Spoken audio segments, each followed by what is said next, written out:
Oke, selamat siang semuanya. Selamat siang, Ibu. Terima kasih sudah hadir pada kegiatan konseling kelompok hari ini. Sebelum kita mulai, gimana kabarnya hari ini? Baik, Baik Ibu. juga, Bu. Oke. Sebelum kita mulai, mungkin Ibu akan memperkenalkan diri Ibu sendiri terlebih dahulu. Perkenalkan nama Ibu Rara sebagai guru BK di sekolah ini. Mungkin dari kalian memperkenalkan diri terlebih dahulu satu-satu. Perkenalkan nama saya Siva Bu, Siva Nisa. Oke. Kalau dari saya, kenalkan nama saya Radit, Ibu. Perkenalkan nama saya Ibu Ibu. Oke, terima kasih ya. Nah, sebelum itu Ibu ingin menjelaskan terlebih dahulu apa itu konseling kelompok. Jadi konseling kelompok itu kegiatan konseling yang dilakukan secara bersama-sama dalam sebuah kelompok kecil. Tujuannya untuk membantu anggota kelompok memahami masalah yang dialami, saling memberi dukungan dan juga bersama-sama mencari cara agar masalah tersebut bisa diatasi. Nah, jadi di sini kalian tidak sendirian karena setiap anggota kelompok bisa saling mendengarkan, saling memahami dan juga belajar dari pengalaman satu sama lain. Oh, berarti nanti kita boleh cerita tentang masalah yang kita alami ya, Bu? Ya, betul sekali. Kalian bebas berbagi cerita dan pendapat selama masih berkaitan dengan topik yang dibahas. Tapi dalam konseling kelompok ada beberapa asas atau aturan yang perlu kita pahami bersama supaya kegiatan berjalan nyaman dan aman. Apa saja itu kalau boleh tahu? Oke, yang pertama itu ada asas kerahasiaan, yang artinya semua cerita yang disampaikan di dalam kelompok ini tidak boleh disebarkan ke orang lain. Jadi cerita teman-teman harus dijaga ya Bu. Iya, betul sekali. Terus kemudian ada asas keterbukaan, artinya kalian diharapkan bisa jujur dan terbuka saat berbagi cerita supaya kegiatan konseling ini lebih mendalam dan membantu. Lalu ada asas kesukarelaan, jadi tidak ada paksaan dalam mengikuti kegiatan konseling hari ini karena kalian berbagi cerita sesuai kenyamanan kalian masing-masing. Dan yang terakhir ada asas saling menghargai, jadi saat ada teman yang berbicara saat sedang cerita kita mendengarkan dengan baik dari memotong pembicaraan dan juga tidak mengejek. Baik, Ibu. Oke, kalian setuju kan berarti dengan aturan dan asas yang sudah kita sepakati bersama? Setuju, Bu. Oke.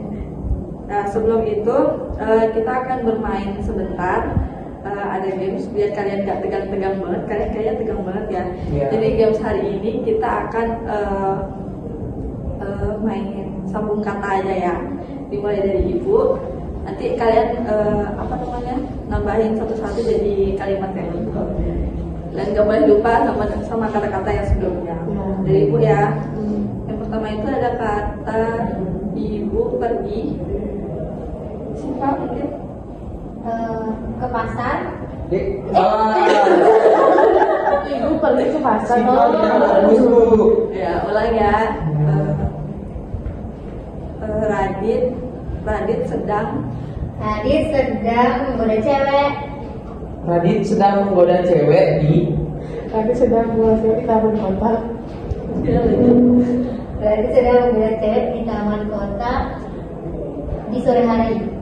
Radit sedang menggoda cewek di taman kota di sore hari bersama... Kami sedang di sore hari bersama Mang Ayu. Radit sedang menggoda cewek di sore hari. Oke, terima kasih ya udah mau mengikuti games hari ini. Nah, sekarang suasananya kan jadi jauh lebih santai dan tidak tegang lagi ya. Nah, apa kalian sudah siap untuk masuk ke tahap berikutnya? Siap, Ibu. Nah, sebelum kita melangkah lebih jauh, Ibu ingin memastikan kembali kesiapan kalian. Apa kalian merasa siap untuk saling berbagi cerita tentang pengalaman yang membuat kalian kurang percaya diri pada hari ini? Siap. Jujur, Ibu, saya masih agak gugup dan bingung mau mulai dari mana. Saya takut nanti penyampaian saya salah. Oke, terima kasih ya Radit sudah jujur dengan apa yang kamu rasakan. Itu nggak apa-apa karena sangat normal kalau merasa begitu. Nah, kita di sini itu tidak sedang dinilai atau dicari siapa yang paling pintar berbicara. Jadi kamu bisa pelan-pelan saja senyamannya Radit, tidak harus langsung bercerita panjang lebar, sedikit demi sedikit saja juga boleh. Saya juga sebenarnya agak-agak deg-degan, Bu. Khawatir nanti kalau cerita respon teman-teman itu bagaimana. Nah, pertanyaan dan kekhawatiran yang bagus sekali ya, Eka. Nah, disinilah pentingnya komitmen kita di awal tadi ya. Ibu ingin mengingatkan kembali bahwa kelompok ini adalah tempat yang aman untuk kita semua. Jadi di dalam ruangan ini yang paling penting adalah kita saling mendengarkan dengan sepenuh hati, tidak memotong pembicaraan saat teman lain sedang bercerita, dan yang paling utama adalah saling menghargai tanpa ada penghakiman atau ejekan.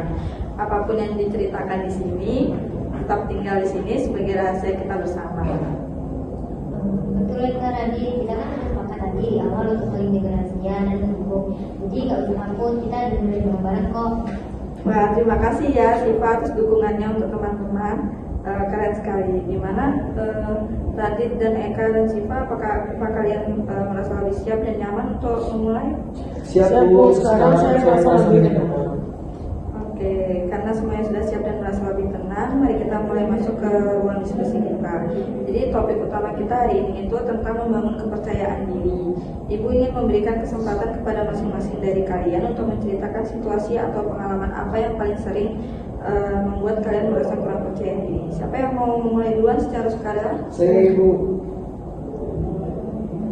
Saya Oh, Ya, Eka bisa silakan duluan.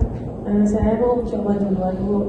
Jujur saya itu paling sering takut kalau tiba-tiba disuruh maju ke depan kelas oleh guru. Di sana itu rasanya langsung gemeteran karena takut salah menjawab dengan ujung-ujungnya ditertawakan oleh teman-teman sekelas. Oke, makasih banyak Eka sudah menjadi yang pertama menunjukkan keberanian untuk bercerita. Luar biasa. Ibu mau tahu lebih dalam. Kira-kira sejak kapan kamu mulai merasakan ketakutan yang sebesar ini saat maju ke depan? Dan apa yang biasanya berkecamuk di dalam pikiran Eka ketika suasana kelas mulai tenang memperhatikan Eka? Seingat saya itu sejak kelas 7 dulu Bu. Waktu itu saya pernah sama membaca teks dalam bahasa Inggris. Nah terus satu kelas menerangkan saya sampai semingguan itu Bu. Meski saat itu setiap kali berdiri di depan kelas itu pikiran saya langsung penuh dengan kalimat, duh pasti nanti jawaban saya salah. Saya bakal ditertawakan lagi nih, saya akan kata bodoh dan juga semua orang bakal menertawakan saya. Nah itu yang bikin saya itu langsung blank itu dan juga gemeteran. Oh, jadi ada pengalaman masa lalu yang membekas ya Eka. Terima kasih sudah membagikan hal itu. Sekarang Ibu ingin mendengar dari yang lain, mungkin dari Radit atau Siva. Setelah mendengar cerita dari Eka tadi, gimana tanggapan kalian? Apa ada yang pernah mengalami atau merasakan hal yang mirip? yang saya Bu. Iya, Radit. Jadi saya baru tahu kalau Eka itu punya cerita begitu Bu. Jujur saja Bu ya, saya bisa paham banget rasanya si Eka itu kayak gimana Ibu. Tapi kalau kasus saya agak beda dari Eka Bu. Saya justru merasa minder dan tidak percaya diri kalau melihat teman-teman lain yang teman lain itu yang rasanya jauh lebih pintar daripada saya. Jadi saya merasa kayak kayak ngapain sih saya hidup gitu, padahal saya teman lain tuh bisa lebih bagus dari saya. Jadi kayak merasa kalau saya itu kurang gitu Ibu. Jadi kayak merasa minder tentang kepribadian saya. Kenapa saya tuh harus hidup kalau teman-teman saya itu bisa menjalani hidup menjadi lebih baik gitu, sedangkan saya tidak bisa hidup seperti mereka, seperti itu. Wah, menarik sekali ya Bu. Ya Radit, bisa kamu ceritakan lebih jauh apa yang biasanya memicu perasaan minder itu muncul di kelas, dan apa yang sebenarnya kamu cemaskan ketika melihat teman-teman tampak lebih menonjol? Nah, seperti itu sih Bu. Biasanya pas lagi sesi tanya jawab dari guru itu, saat mereka itu bisa menjawab pertanyaan dari guru itu secara cepat gitu, di dalam hati saya langsung membandingkan, kamu tuh nggak bisa apa-apa sih Radit, kalah pintar sama teman-temanmu yang bisa menjawab pertanyaan dari guru duluan. Nah, saya cemas Bu, kalau saya berbicara jawaban saya nanti kelihatan standar banget dengan jawaban teman-teman saya itu udah kayak pro gitu jawaban mereka, dan mereka juga, padahal kita itu sama-sama belajar, tapi saya merasa kurang percaya diri dalam menjawabnya gitu Bu. Oke, Oke, terima kasih ya Radit. Jadi rasa mindermu itu muncul dari kebiasaan membandingkan diri sendiri dengan orang lain secara spontan ya. Kalau Siva, gimana pandanganmu tentang apa yang dirasakan oleh Radit sebagai teman sekelompok? Apakah kamu pernah melihat Radit seperti apa yang dia pikirkan tentang dirinya sendiri? Saya tuh nggak sama sekali sih Bu, makanya saya agak kaget juga si Radit mikir gitu. Karena setahu saya kan Radit itu kalau ngapalin pelajaran itu cepet banget ya. Jadi pas main game sampul mata kali juga dia cepet banget. Kalau menurut saya sih Radit ini sebenarnya minder, cuma terlalu tertutup aja sih. Bisa sih gitu. Oke, sebuah sudut pandang yang sangat hangat ya dari Siva untuk Radit. Makasih ya Siva. Nah, sekarang giliran Siva nih, gimana dengan ceritamu sendiri? Hambatan apa yang paling sering membuatmu menahan diri untuk tampil percaya diri? Kalau saya pribadi sih Bu, sebenarnya saya tuh pengen banget aktif di kelas ya Bu. Apalagi kalau misal ada diskusi kelompok, karena saya tuh sebenarnya suka ngobrol. Cuma masalahnya kayak saya tuh sering takut gitu Bu diejek. Kadang kan ada beberapa gitu teman yang suka nyindir ataupun komentar negatif. Kalau misal ada salah satu temennya tuh yang aktif, jadi mereka kayak nggak tahu merasanya gimana gitu. Ibu ngerti. Gimana biasanya kalimat sindiran itu terdengar di telingamu? Apa dampaknya terhadap keputusanmu untuk berbicara di kesempatan berikutnya? Biasanya mereka tuh kayak bilang gini, ih suka banget lo gitu, atau ini biasanya kayak ih cari perhatian banget sih, kayak mereka seolah kayak temen yang aktif tuh dipandang mereka tuh kayak cari perhatian gitu Bu gitu. Nah kalau pas udah gitu pikiran saya tuh langsung bilang kayak mending diem aja deh daripada nanti cari perhatian atau jadi bahan ejekan gitu. Jadi kayak kalau menurut saya dampaknya juga di saya tuh di diskusi berikutnya saya tuh kayak lebih milih diem gitu Bu, padahal sebenarnya saya tahu jawabannya dan pengen bantu kelompok, cuma karena beberapa kali dengar kayak gitu jadinya kayak malas mau ngomong, nanti dikira ini gitu. Oke, Eka, gimana setelah mendengar hambatan yang dialami Siva? Gimana tanggapanmu? Menurutmu apa ketakutan Siva terhadap ejekan teman-teman itu merupakan sesuatu yang harus menghentikan dia untuk aktif di kelas? Menurut saya sayang banget sih Bu, karena Siva itu kan orangnya itu asik dan juga suka olahraga ya. Jadi harusnya dia itu bisa membawa suasana diskusi yang jadi seru gitu, aktif gitu Bu. Tapi saya paham rasanya karena omongan orang lain itu emang kadang bikin kepikiran sih Bu sampai malam ataupun sampai kasih tidur gitu. Oke, luar biasa sekali interaksi kalian hari ini, sangat hebat, saling mendukung satu sama lain. Nah, kalau kita perhatikan dari semua cerita tadi, ada satu akar masalah yang sama, yaitu rasa tidak percaya diri, ketakutan, dan sikap menarik diri yang kalian alami ternyata dipicu oleh oleh cara kalian berbicara kepada diri sendiri di dalam pikiran setelah menerima stimulus dari luar. Nah, Siva, karena trauma masa lalu berpikir pasti salah dan ditertawakan. Terus salah. Siapa tadi ada? Nah, bisa nggak sih ada? Eka ya? Oke. Nah, kayak Eka karena trauma masa lalu jadi berpikir pasti salah dan ditertawakan. Terus ada dari Radit karena melihat orang lain berpikir jadi kayak kalah pintar gitu, terus mending diam gitu. Terus kalau Siva karena takut sindiran jadi mikir nanti dicap perhatian. Nah, jadi kalimat-kalimat otomatis itu muncul di dalam hati seperti ini disebut dengan negative self talk, yaitu bicara negatif pada diri kalian sendiri. Nah, dialah yang membuat ketakutan kalian itu menjadi besar gitu. Oh, jadi selama ini yang bikin kami merasa down itu adalah ucapan-ucapan dari kita sendiri gitu ya Bu? Iya, tepat sekali Radit. Nah, kabar baiknya karena itu berasal dari pikiran kita sendiri, berarti kita punya kuasa penuh untuk mengubahnya.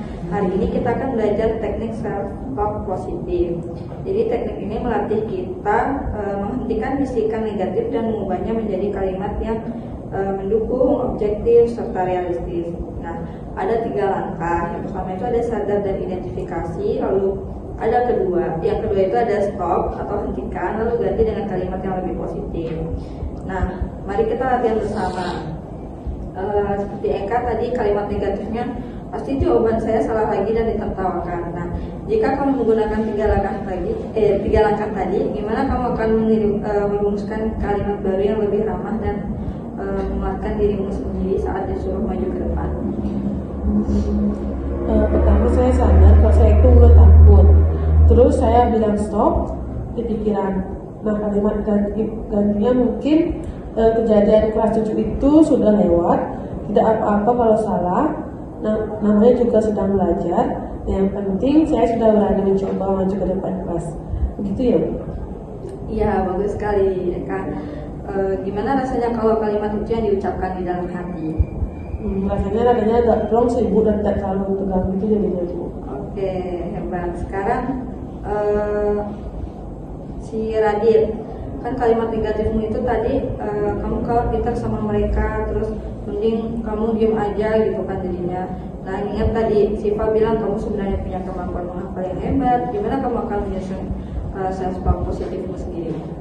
Kalau dari saya sendiri sih Bu, saya akan bilang stop membandingkan diri saya sendiri. Setiap orang itu punya proses dan kelebihan yang berbeda-beda. Saya punya kemampuan menghafal yang baik dan juga saya berhak untuk menyampaikan apa yang saya tahu. Wah, benar itu kata Siva, rasanya jadi lebih adem di pikiran saya seperti itu.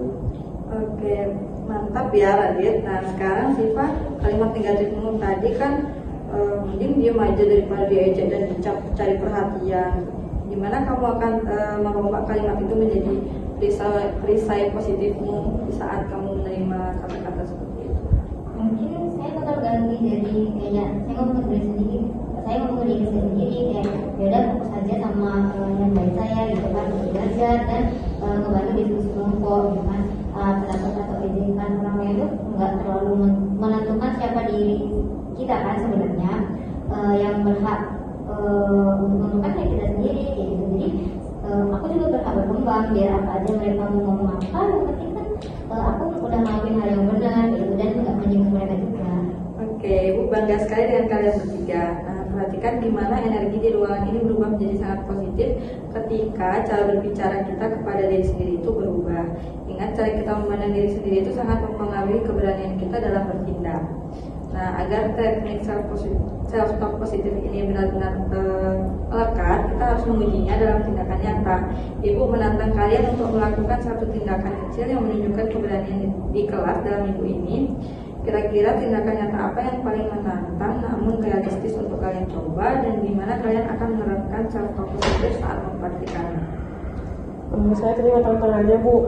Minggu ini kalau ada sesi pertanyaan ataupun guru menawarkan pertanyaan, saya berkomitmen untuk mencoba angkat tangan dan juga usahanya ataupun menjawab minimal 1 kali.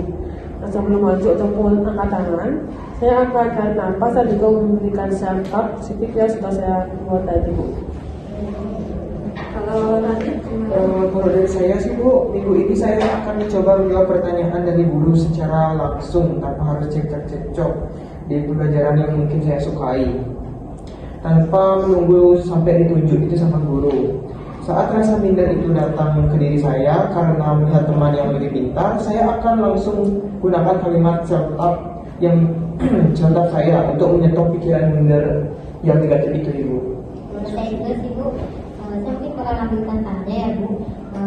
Karena kayak waktu minggu ini itu kan ada kerja kelompok. Nah di situ waktu kerja kelompok atau diskusi kelas itu nanti saya bakal lebih aktif lagi untuk menyampaikan minimal 2 ide ataupun pendapat saya kepada kelompok saya. Kalau misal ada yang menyindir itu ya saya akan aktifkan kayak pelindung saya ya Bu, yang serta positif saya tadi dalam dijalankan ini.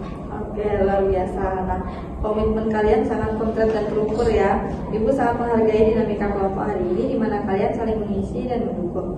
Ingat, kita tidak saling Bakal lebih aktif lagi untuk menyampaikan minimal 2 ide ataupun pendapat saya kepada kelompok saya.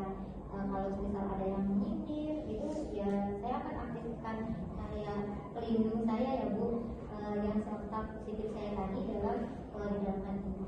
Oke, luar biasa. Nah, komitmen kalian sangat konkret dan terukur ya. Ibu sangat menghargai dinamika kelompok hari ini, di mana kalian saling mengisi dan mendukung. Ingat, kita tidak sedang mencari kesempurnaan dalam semalam. Jadi keberanian itu tumbuh perlahan lewat langkah-langkah kecil yang konsisten. Ibu yakin kalian pasti bisa melaluinya dengan baik. Nah, baik anak-anak, tidak terasa waktu berjalan begitu cepat dan kita sudah sampai di penghujung sesi konseling kelompok kita hari ini. Ibu ingin mengucapkan terima kasih yang sebesar-besarnya atas kehadiran, kerja keras, dan juga terutama keberanian kalian untuk terbuka membagikan cerita serta perasaan yang selama ini mungkin kalian pendam sendiri. Nah, sebelum Ibu menutup pertemuan kita, Ibu ingin mendengar langsung dari kalian masing-masing gimana perasaan kalian setelah mengikuti seluruh rangkaian kegiatan konseling kelompok hari ini. Apa ada perubahan cara pandang atau kegetiran yang berkurang mungkin? Saya Ya, Eka. jujur saya merasa jauh lebih lega. Sebelum masuk ke ruangan ini saya itu berpikir cuma saya saja yang dunia ini yang penakut dan juga gemeteran. Kalau disuruh maju ke depan ataupun disuruh menjawab pertanyaan. Ternyata setelah mendengarkan tentang Siva dan juga Radit, saya tersadar kalau saya itu tidak sendirian. Nah, mendengar penjelasan ibu tentang self talk tadi juga, saya membuat saya itu jadi lebih tenang dan juga tidak terlalu menyalahkan diri sendiri juga. Oke, luar biasa ya Eka. Ibu sangat mengapresiasi kesadaranmu mengetahui bahwa kita tidak sendirian dalam menghadapi masalah. Itu merupakan langkah awal yang sangat melegakan. Kalau dari Radit gimana? Kalau dari saya sendiri sih Bu, saya merasa lebih bersemangat dan punya harapan baru Bu. Tadi saya benar-benar tertampar pas Ibu menjelaskan tentang negatif self-talk. Saya sadar kalau selama ini musuh terbesar saya itu bukan teman-teman yang pintar itu, tetapi pikiran saya sendiri yang selalu menjatuhkan diri saya. Sekarang saya ingin pulang dengan membawa semangat baru untuk fokus pada potensi diri saya sendiri, Ibu. Wah, bagus ya Radit. Itu adalah sebuah insight atau pemahaman baru yang sangat mahal harganya. Nah, pertahankan sudut pandang itu ya. Nah, terakhir gimana dengan Siva? Kalau saya tuh jadi ngerasa jauh lebih tenang sih Bu, dan jadi punya sedikit keberanian itu Bu. Biasanya kan saya selalu lebih diem dan malah sama rasa takut saya yang rasa takut dari situ Bu. Tapi setelah sesi hari ini dan lihat teman-teman juga mau berjuang gitu ya, saya jadi tertantang sih atau pengen coba untuk ikut coba aktif gitu sedikit demi sedikit. Nah, kalimat self-talk positif yang tadi mungkin sudah Ibu ajarkan atau sudah saya setuju juga, itu membuat saya jadi merasa punya pelindung gitu buat menghadapi ejekan orang lain. Oke, bagus sekali ya Siva. Ibu bangga sekali dengan proses berpikir kalian bertiga. Keberanian memang tidak pernah muncul secara instan, tapi tumbuh subur dari kemauan kita untuk mencoba mempraktikannya terus melalui langkah-langkah kecil. Nah, dari kegiatan hari ini, Ibu harap kalian bisa lebih ramah dan menghargai diri sendiri. Ingat, jangan biarkan pikiran negatif itu atau komentar orang lain itu mendikte siapa diri kalian. Nah, untuk tindak lanjutnya, kita mantapkan kembali komitmen kita tadi. Minggu ini kalian akan mempraktikkan satu tindakan kecil di kelas menggunakan teknik self-talk positif tadi yang sudah kita latih. Oke. Siap Bu. Komitmen saya tetap. Saya akan mencoba pertanyaan di depan kelas yang satu kali seminggu, dan kalau gugur saya akan bilang ke diri sendiri bahwa sangat itu wajar dan dalam belajar. Kalau dari saya Bu, saya juga berkomitmen untuk mencoba menjawab pertanyaan dari guru secara langsung minggu ini. Saya akan lawan negatif self-talk saya. Kalau dari saya itu, saya juga berkomitmen untuk mencoba menjawab pertanyaan dari guru. Saya Sama aja. kalau dari saya itu, saya juga berkomitmen untuk lebih aktif menyampaikan ide saat kerja kelompok atau diskusi kelas Bu. Jadi tanpa perlu mikirin sendirian orang lain atau pandangan orang lain. Oke, kesepakatan yang sangat luar biasa. Ibu pegang komitmen kalian ya. Nah, untuk melihat gimana perkembangan dari tindakan kecil yang kalian lakukan ini, serta membahas apa saja kemudahan atau kesulitan yang kalian temukan di lapangan, kita perlu mengadakan pertemuan lanjutan. kita bisa berkumpul lagi seperti ini minggu depan. Saya Bu, menurut saya bagaimana kalau di hari dan juga jam yang sama seperti sekarang Bu? Mungkin di minggu depan di jam istirahat yang pertama mungkin. Saya setuju Bu, hari Rabu depan jam segini saya juga senggang, nggak ada acara. Saya juga aman sih Bu, setuju hari Rabu. Oke, berarti kita sepakati ya pertemuan konseling kelompok kedua akan kita laksanakan pada hari Rabu depan di jam istirahat pertama di ruangan ini. Nah, agenda kita itu mengevaluasi latihan self-stop dan tindakan kecil yang sudah kalian lakukan. Nah, sebelum kita bubar dan kembali ke kelas masing-masing, Ibu ingin mengingatkan dan menegaskan kembali asas utama kita, yaitu asas kerahasiaan. Apapun yang sudah Eka, Adit, dan juga Siva dan Ibu ceritakan di dalam ruangan ini harus tetap tinggal di ruangan ini. Jadi kita saling menjaga kepercayaan satu sama lain ya. Baik Bu, pasti kami akan jaga kerahasiaannya. Oke, makasih banyak ya agar apa yang kita pelajari hari ini mendatangkan keberkahan dan benar-benar membawa perubahan positif bagi rasa percaya diri kalian. Alangkah baiknya kita tutup sesi ini dengan doa bersama. Berdoa menurut agama dan percaya masing-masing, berdoa dimulai. Oke, berdoa selesai. Sekali lagi sangat bangga atas proses kalian hari ini. Kalian adalah anak-anak yang hebat dan berpotensi. Sampai bertemu di hari Rabu depan ya. Selamat siang semuanya. Selamat Selamat siang Bu, terima terima kasih kasih atas banyak bantuannya. atas bantuannya. Oke, terima kasih.